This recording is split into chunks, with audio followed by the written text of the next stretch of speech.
Un stade de recours vide, des filets désespérément immobiles, c'est le triste décor imaginé par les plus pessimistes lorsqu'un soir du printemps dernier, les dirigeants du RC Liège tirent le signal d'alarme. Il faut que ce repreneur arrive et nous apporte sa caution morale pour que nos banquiers continuent à discuter avec nous.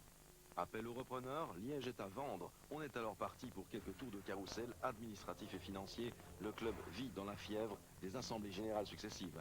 L'Assemblée générale extraordinaire a décidé de sa journée au 17 mai 94 à 17 h. L'ajournement permettra au conseil d'administration, d'une part, de poursuivre les contacts en cours et le cas échéant d'en développer d'autres.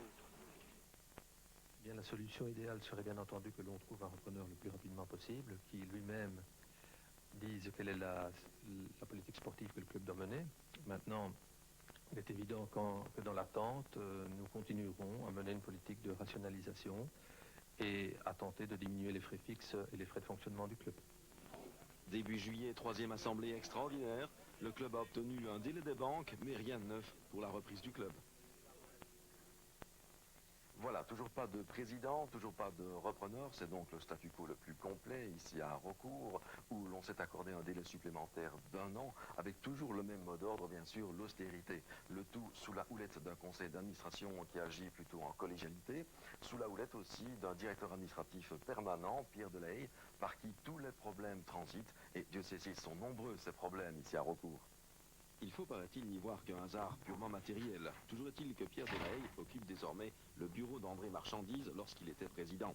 Le directeur administratif du club liégeois est un peu considéré comme la plaque tournante de la gestion du club, une gestion basée sur un budget prudent, limité à une centaine de millions de francs.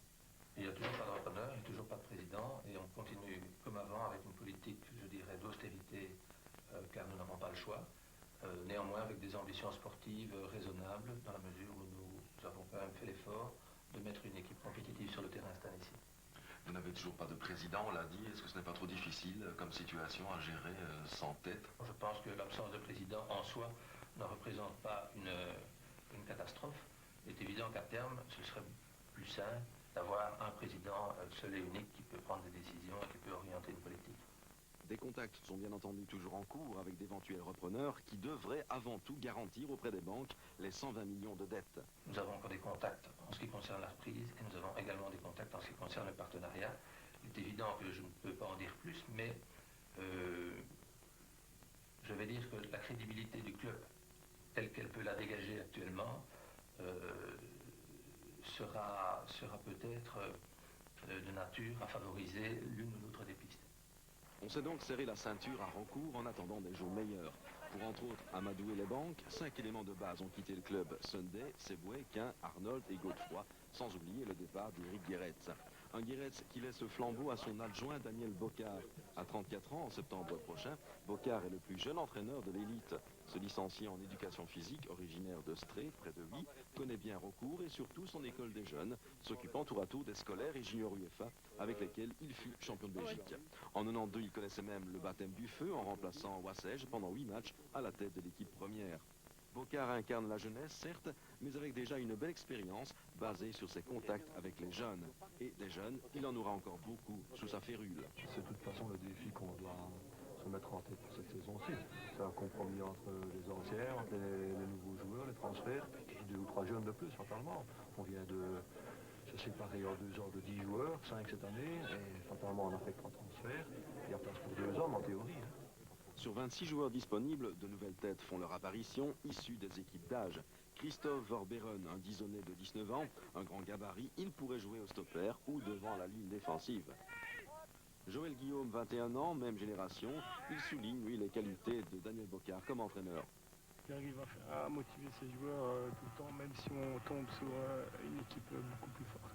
Sur le papier, comme l'année passée en réserve, on a joué des fois contre la Gantoise qui alignait je sais pas, 4-5 joueurs, des gens comme Fouqueboy et autres, et on a su gagner. Christophe Quinet, 20 ans, citoyen d'Amé, 5 ans à Anderlecht, puis 5 ans à Liège. Pour ce joueur, promis, semble-t-il, à un bel avenir. J'ai encore cette année de contrat et j'espère que ça va être une bonne saison pour moi, avec, j'espère, ma chance et surtout la saisir. Parce que C'est une année très très importante pour moi cette année. J'espère qu'on va me connaître d'ici peu. Et d'autres jeunes encore, tels Lucien Crapa ou encore Donatien Kimoni, Thierry Abetz, Rocco Liradelfo, Henri Rasquinet et Christian Theissen. Une nouvelle génération voit le jour, véritable label de qualité de l'école des jeunes de Raucourt. Vous savez que nous avons, en travail forcé, adapté notre politique sportive à notre réalité financière en essayant d'avoir un budget équilibré.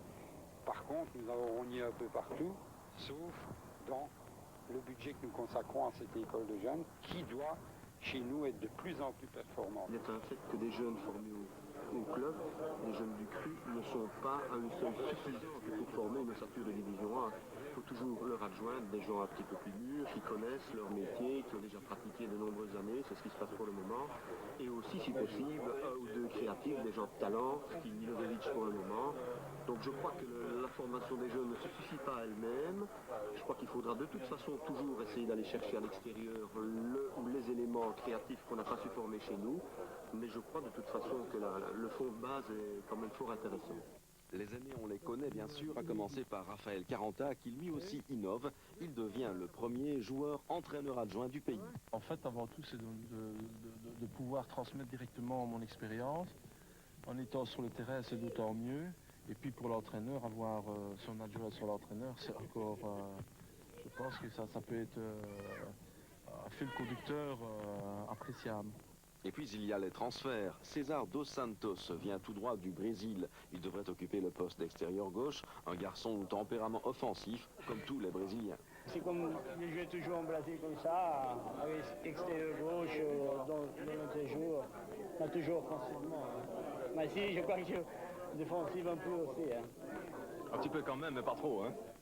Non, pas trop, comme Brésilien, c'est encore dur. Hein. Yves Essendé est zaïrois, il faisait parler la poudre à Ostende avant de passer 2 ans difficiles à Beveren. Le solide centre-avant vient à Liège pour se réhabiliter. Vous avez un objectif en nombre de buts? Oui, ben je le fais avec quelqu'un, c'est difficile de le dire maintenant, mais je le fais, oui, j'ai un objectif à atteindre sur le goal que je dois marquer cette année. Je l'espère que j'arriverai. Combien? Je vous le dirai.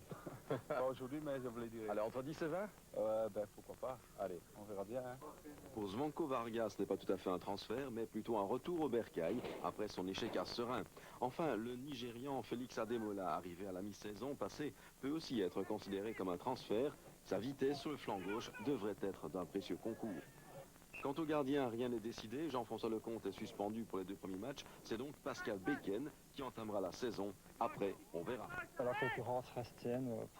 Il y a une bonne entente entre Jeff et moi. Et je crois que c'est la meilleure solution pour nous deux. Quoi. La chose a été très bien claire avec l'entraîneur au début de championnat. On a repris les entraînements, c'est-à-dire que si Pascal, si ses prestations sont dignes de ce nom, il restera dans le but, c'est tout à fait logique. On ne va pas le bouger. Mais bon, ça c'est la loi du sport, comme on dit. Des jeunes pousses, des jeunes plus expérimentés, quelques anciens et 3 transferts. Tels sont donc les ingrédients mis à la disposition de Daniel Bocard. Le tout est de voir s'il pourra lier la sauce afin de passer une saison sans trop de soucis.